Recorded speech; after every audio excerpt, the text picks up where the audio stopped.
అక్క చెల్లెలకు, మా అమ్మలకు, మా పొదుపు సంఘం సభ్యురాళ్ళందరికీ పేరు పేరున హృదయపూర్వక శుభాకాంక్షలను తెలియజేస్తున్నాం.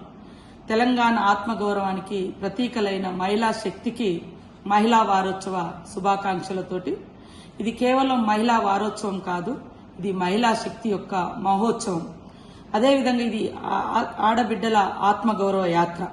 ఒకప్పుడు చిన్న పొదుపు సంఘాలుగా మొదలైనటువంటి మహిళా సంఘాల యొక్క ప్రయాణం ఈరోజు రాష్ట్రంలో ఉన్నటువంటి 60 లక్షల మంది మహిళలు సంఘ సభ్యులుగా ఏర్పడి దాదాపు ఈ 2 సంవత్సరాల కాలంలోనే 60,000 కోట్ల వరకు బ్యాంకు లింకేజీల ద్వారా 5 లక్షల చిన్న పెద్ద చిరు వ్యాపారాలు, ఒక మాదిరి వ్యాపారాలతోటి తెలంగాణ యొక్క ఆర్థిక వ్యవస్థను బలోపేతం చేయడంలో మహిళల పాత్ర, ముఖ్యంగా మా పొదుపు సంఘాల మహిళల పాత్ర గొప్పది. ఈ రోజు మన ముఖ్యమంత్రి రేవంత్ రెడ్డి గారు ఒక సోదరుడిగా మా అక్క చెల్లెలందరూ కూడా ఆనందంగా ఉండాలి అంటే వాళ్ళ చేతిలో 4 రూపాయలు ఉండాలని వడ్డీ లేని రుణాలు, ఈరోజు 10 లక్షల రూపాయల వరకు కూడా వడ్డీ లేని రుణాలు ఇస్తూ ఆర్థికంగా ఎదిగేందుకు అన్ని రకాలుగా సపోర్ట్ చేయడంతో పాటు ఎక్కడికక్కడ ఇందిరా మహిళా శక్తి క్యాంటీన్లు, సోలార్ విద్యుత్ ప్లాంట్లు, పెట్రోల్ బంకులు, మిల్లులు, సెంట్రింగ్ బ్రిక్స్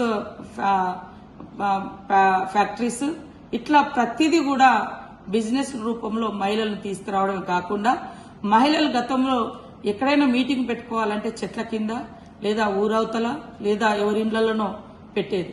కానీ ఈ రోజు మహిళా వారోత్సవం సందర్భంగా రాష్ట్ర వ్యాప్తంగా ఎట్టే టైంలో 8,000 మహిళా భవనాలకు శంకుస్థాపన చేయడం చాలా గర్వకారణంగా ఉంది, గౌరవంగా ఉంది.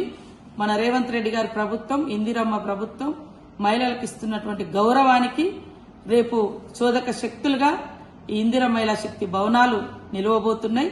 కాబట్టి ప్రతి ఒక్కరు కూడా ఈనాటి మహిళా వారోత్సవ కార్యక్రమంలో పాల్గొని సాయంత్రం 4 గంటలకు ముఖ్యమంత్రి గారితో ముఖాముఖి ఆయా జిల్లా కేంద్రాల నుంచి మా మహిళా సోదరిమణులు, మా సంఘ సభ్యులందరూ పాల్గొని మీ యొక్క ఆర్థిక ఎదుగుదలను, మీ యొక్క గుర్తింపును ముఖ్యమంత్రి గారితో ముఖాముఖిలో పంచుకోవాల్సిందిగా కోరుకుంటూ మీ అందరికీ శుభాకాంక్షలు.